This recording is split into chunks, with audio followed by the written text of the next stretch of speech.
Welcome to the Key of Imagination. Now, I'm not much of a betting man, but I'll wager that you love the Twilight Zone as much as I do. So, with that in mind, let's discuss the episode, The Fever. We'll decide if Franklin is a tragic figure in the ancient Greek sense. We'll talk about some psychology behind Franklin's descent, and I'll reveal to you my horribly sappy, gross attempt at uplifting you all moment of awe. So grab your keys, and let's open up this door to the fifth dimension.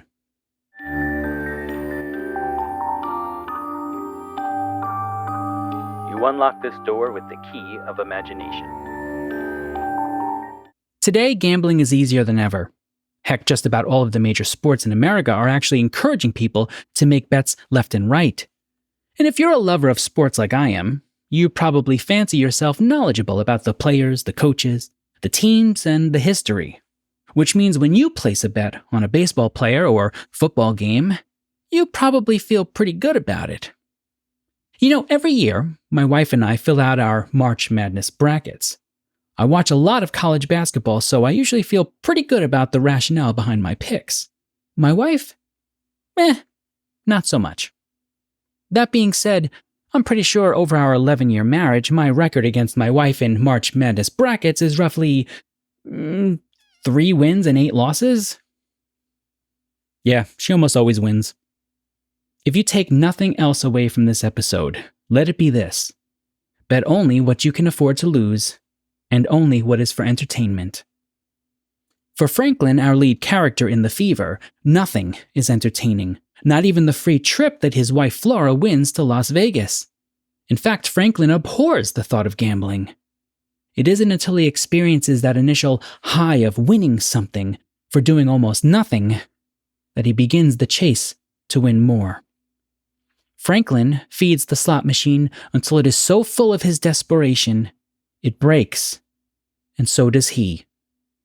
When he's back in his hotel room, Franklin experiences the chase yet again, but in reverse. This time it's the slot machine that is chasing him, right out of the hotel window and on to the pavement. The one-armed bandit has not only taken Franklin's money, but his very life. The Fever is directed by Robert Florey, with a teleplay by Rod Serling. As for our cast of characters, Vivi Janis plays Flora Gibbs, and Everett Sloan plays our lead protagonist, Franklin Gibbs. The episode first aired on January 29th, 1960. In Unlocking the Door, Grams Jr. has a wonderful quote from Serling about how he got the idea for this episode. "I got this idea about 3 o'clock in the morning in a Las Vegas gambling casino. I'd been about 60 minutes battling a one-armed bandit, and I got a feeling of what an extension of this kind of weakness might be to somebody a little different than I am, making an assumption, of course, that there is someone weaker than I in this nefarious area." I love this quotation, and I'll make a similar point toward the end of this episode about why it's so important to recognize that you are human and can fall victim to things like everyone else. But let's keep going. Additionally, in Grams Jr., he talks about how Serling wrote a short story adaptation of this episode later on, and how he added a final section that talked about Flora's life after the death of Franklin. Essentially, she lived a quiet life until at a church bazaar, someone brought in a slot machine. It took multiple women to stop Flora's screaming and get her back home to bed. Why, Serling? Why are you messing with poor Flora? Look, I'm sorry, but that woman deserves a happy ending. Question 1. Is Franklin a tragic figure in the Aristotelian sense? Serling was a writer's writer. It's kind of a weird thing to say. What do I mean? He knew the ways in which characters could create dramatic spacing. He understood the old Aristotelian model of drama as the space in between the rise and fall of great individuals. And by great, of course, I don't mean morally. I mean in terms of power and authority. So when I look at a character like Franklin, it made me do a bit of a double take. That was a terrible double take. Oh God, I hope the majority of you are just listening to this and not actually watching The video. Oh, that was bad. We're keeping it in! Let's get better acquainted with some essential Aristotle here to help us out. According to the Greek philosopher, tragedy is an imitation not only of a complete action, but of events inspiring fear or pity. Such an effect is best produced when the events come on us by sunrise, and the effect is heightened when, at the same time, they follow as cause and effect. The tragic wonder will be greater than if they happened of themselves or by accident, for even coincidences are most striking when they have an air of design. Okay, let's break this down a bit and then apply it to our episode. First, we have the idea that tragedy emerges not out of a single moment, but out of multiple events. Taking one of the most well-known Greek tragedies as an example, Oedipus Rex is certainly more than the singular moment of King Oedipus gouging out his eyes. The audience is aware of the multiple steps that happen along the way, from his birth under a prophecy, to his unfortunate meeting with his mother and father when he grows older, to then learning of all of the ways in which he fulfilled the terrible prophecy that was laid at his feet as a baby. What's particularly gripping about this is how the audience is aware of everything and is brought along for the ride. When we think of our Twilight Zone episode, we have multiple events that lead to Franklin's ultimate demise. His wife wins a contest that allows them to be there. Franklin, for as much of a curmudgeon as he is, agrees to their going on the trip. Then you have the drunk gentleman who takes Franklin's hand and forces him to put the coin in the machine. And then you have that final great scene where he looks at his wife and almost decides not to do it, until he finally does, and he wins that money. So you've got multiple small events along the way. Additionally, Aristotle says that the events should come upon us by sunrise. Now, this just means that they should take place within a short, controlled amount of time, basically 24 hours. And this does seem to happen within that time frame to Franklin, or really close to it. And finally, our Greek philosopher says that there should be a cause and effect. Now, I think I laid most of that out already, somewhat, but there is definitely a cause and effect flow to the episode. So the fever does fall within the scope of Aristotle's basic elements of tragedy. But what about Franklin himself? Is he a tragic figure? Let's go to another section of the Poetics and see what Aristotle has to say about the figures themselves. It follows plainly in the first place that the change of fortune presented must not be the spectacle of a virtuous man brought from prosperity to adversity, for this moves neither pity nor fear. It merely shocks us. Nor again that of a bad man passing from adversity to prosperity, for nothing can be more alien to the spirit of tragedy. It possesses no single tragic quality. It neither satisfies the moral sense, nor calls forth pity or fear. Nor again should the downfall of the utter villain be exhibited. Okay, all right, look, we're still looking pretty good here. Serling certainly does not paint Franklin as a virtuous man, especially when it comes to how he treats Flora. It's not virtuous to make your spouse feel like every moment that they breathe is a burden to your existence, nor is it virtuous to allow them the privilege of enjoying a moment of joy in life. So this is not a case of a virtuous man being brought from prosperity to adversity. It also doesn't fit in the other category of a bad man moving from adversity to prosperity. But wait, so what is the right movement for tragic figures? There remains then the character between these two extremes, that of a man who is not eminently good and just, yet whose misfortune is brought about not by vice or depravity, but by some error or frailty. He must be one who is highly renowned and prosperous, a personage like Oedipus, Thyestes, or other illustrious men of such families. Now wait, I know what you're thinking, but we'll get to that last part about illustrious families in a moment. Can we describe Franklin as a man who is not eminently good and just, yet whose misfortune is brought about not by vice or depravity, but by some error or frailty? Oh, I absolutely think so. Gambling was not Franklin's vice. There was something within him, what Aristotle calls a frailty, and what we might call today a predisposition. that made it easy for gambling to get its hooks into Franklin. Remember, when he starts the day, he absolutely hates any gambling of any kind, so something internally acts upon him and completely changes how he sees the world around him. And that is absolutely tragic. Now, my Twilight Zone friends, is he a personage like Oedipus, an illustrious man of such families? Okay, well, I do have something here, and you can feel free to call it a stretch, but I actually think it connects just enough for us here. When Franklin wins his initial amount of money, he tells Flora, "We'll put this in our room and take it home with us." "Yes, but not these baboons around here. They'd throw it away. They'd compulsively throw it back into the machine." "But not the Gibbs. The Gibbs know the value of money." Franklin is actually separating his family line from all of us mere baboons. They're better than us because they know the value of money. But it's more than that.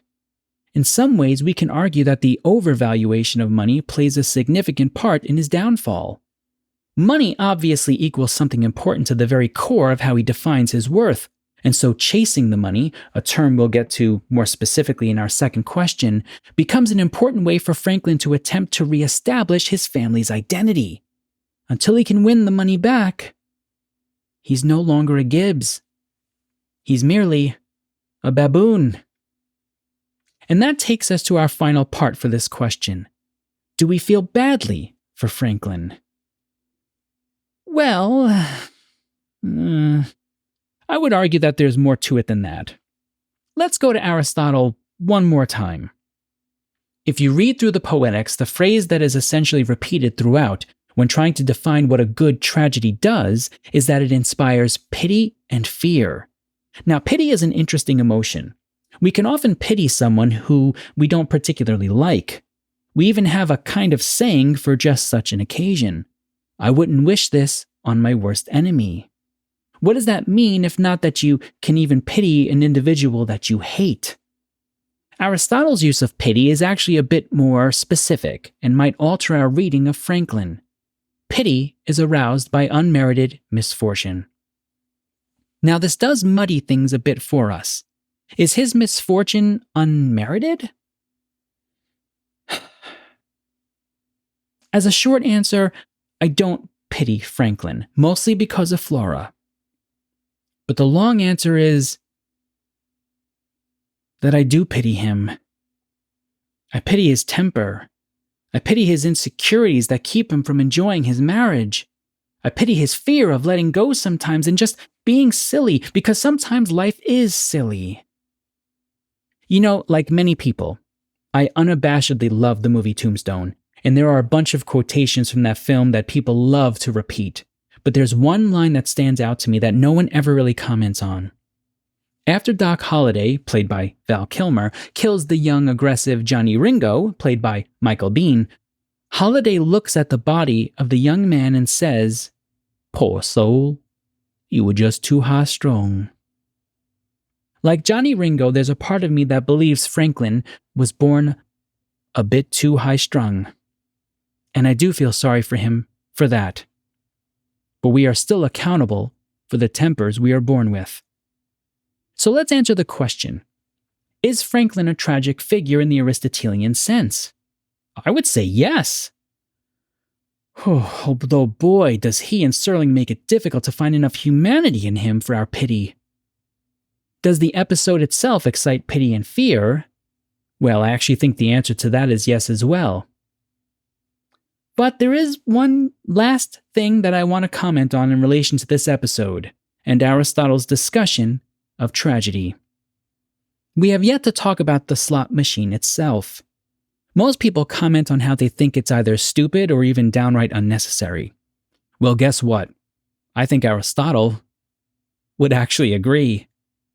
Okay, I lied before, but I hope you'll have pity on me. Let's visit Aristotle one last time, for realsies.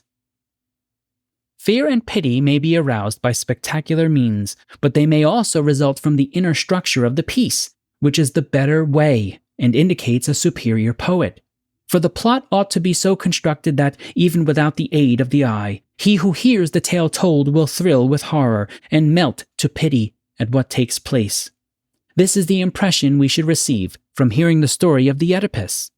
But to produce this effect by the mere spectacle is a less artistic method and dependent on extraneous aids. Now, you all know I love Rod Serling, but I think our slot machine falls under what Aristotle would call an extraneous spectacle. It's not that it doesn't make sense. The idea that the machine would be calling to Franklin is perfectly fine, and in fact, the animation of the slot machine is probably what makes this a Twilight Zone episode. Doesn't it? And that's likely even why it's here, but it does take away from what might be a stronger psychological reading of a controlled man's descent into monomaniacal madness. So if you hate the slot machine as well, take solace in the fact that you're in the company of one of the greatest minds in Western civilization. No, not me. No, oh God, no. No, Aristotle. That's no. Question 2. What is psychologically happening to Franklin in this episode? Let me begin by saying that gambling addiction is a horrific thing, and although the research might point to a few specific character traits that predispose people toward this addiction, it doesn't mean that, like many addictions, it can't get a hold of others. If you think you might have a problem, you should seek help in order to get your life back on track. As I always try to point out on this show, the world needs you, and particularly the best version of you that we can get. I want to establish some peer-reviewed research for this section right away. The first term we need to understand is the chase. One of the best early researchers in the field, H.R. Lesueur, defines the term as such. Chasing is when a gambler bets either to pay everyday bills that are due or to get even from a fall. Over the years, this definition has somewhat been expanded or has evolved, but I think that's still a good working definition, a heuristic shortcut to understand where problems might be emerging. According to the DSM, chasing implies returning to gamble on another day in the hope of recouping lost money. However, chasing is not confined, as DSM criteria might suggest, to between-session chasing, i.e., returning on a later day to recoup lost money. Chasing also refers to the tendency to gamble too long within a particular session. When we think back to our Twilight Zone episode, we somewhat see both happening with Franklin. He initially leaves the gambling floor and goes back to his hotel room, only to then make the decision to return to the floor to start a new session. But he also persists for an incredibly long period of time within that next session as well, so much so that even the workers at the casino comment on it. This led me to wonder about what obligations casinos might have to intervene if people have been gambling too much. I was thinking along the lines of laws that dictate cutoff points for bars when giving out drinks. No, I'm not saying that these two things are apples to apples, but I'm just giving kind of an example of how my mind came to that question. According to an article in the Portland Press Herald, Atlantic City's casinos have no legal obligation to stop compulsive gamblers from betting, a judge ruled, dismissing a lawsuit from a self-described problem gambler who accused the Borgata and its parent company, MGM Resorts International, of plying him with offers to gamble despite knowing about his addiction. Now I want to focus for a moment on that first fateful moment when Franklin pulls the lever and wins that initial amount of money. One of the questions that I had as I was watching this episode the second time through was if things would have been different if Franklin had not won that money with the first free spin. We can speculate about Franklin specifically in a moment. However, there is actually legit research regarding this particular question, especially when you connect it with gambling goals. There's an interesting moment, right, when Franklin is in bed, and he starts to have these visions of the money growing larger and doubling and doubling. Look, I'm guilty of thinking every so often, what would it be like if I won the lottery? But those thoughts quickly disappear, and they certainly don't prompt me to go out and spend my mortgage on lottery tickets. But with Franklin, those thoughts are not simply visions of what-ifs. They are his way of establishing goals for his gambling. And the goals in this case, the stacks of coins, they double based upon the previous goal not being high enough for him.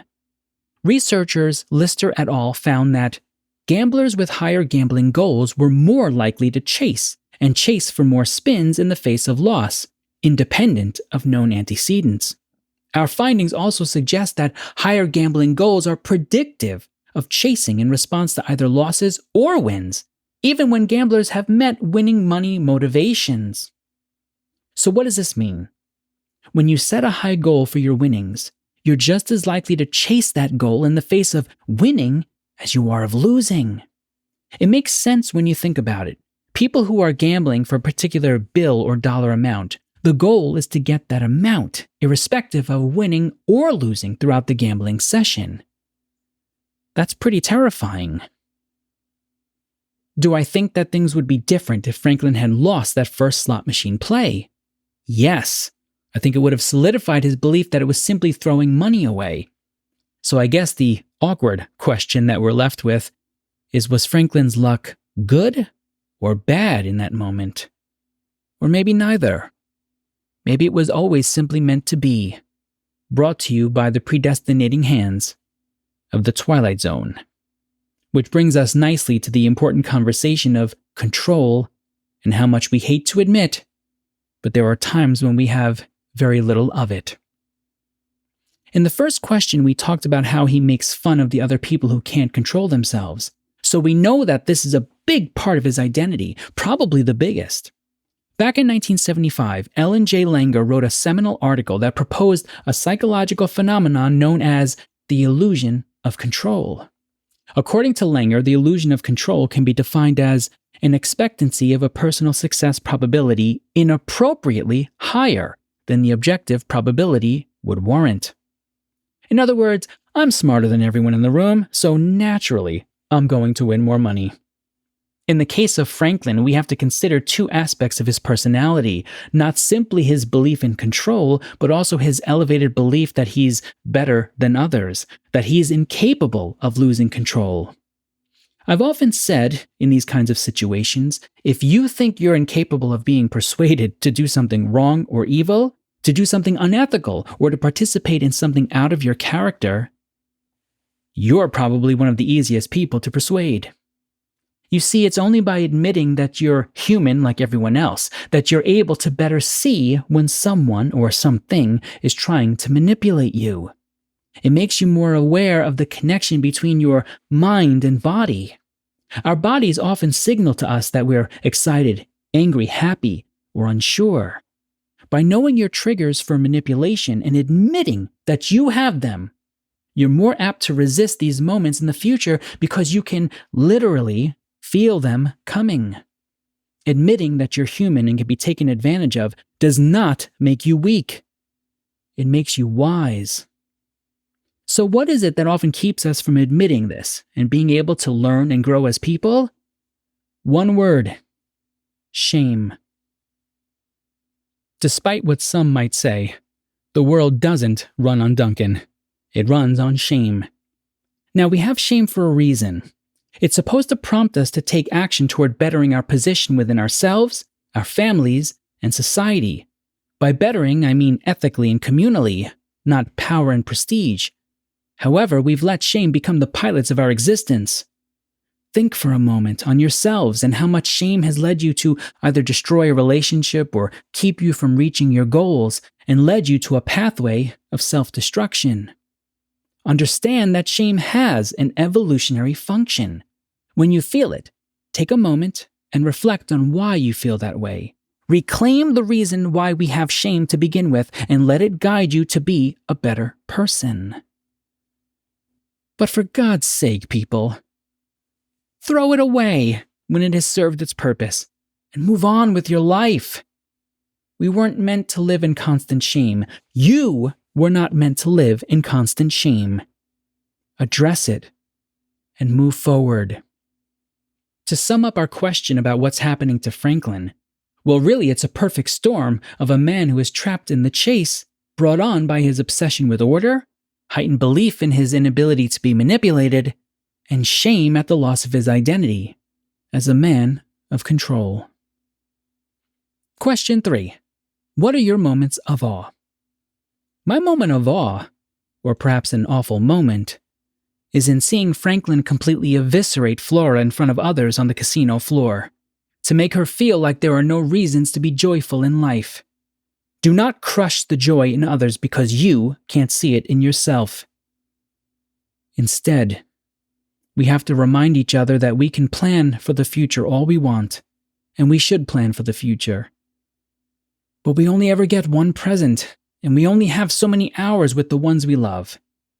If you're not taking moments to have some fun, to find some joy in the sometimes ridiculousness of our human existence, you're missing out on something that you can never get back.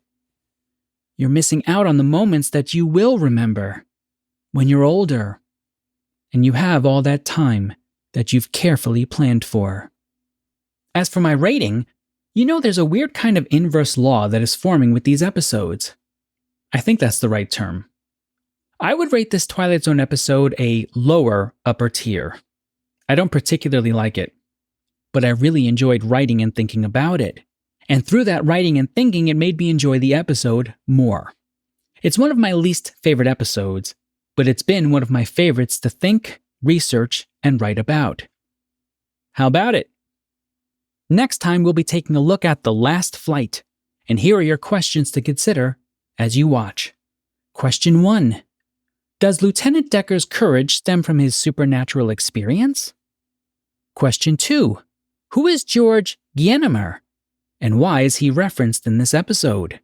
And question 3. What are your moments of awe? That's another episode in the books, but not the gambling books. And I don't mean this as a joke.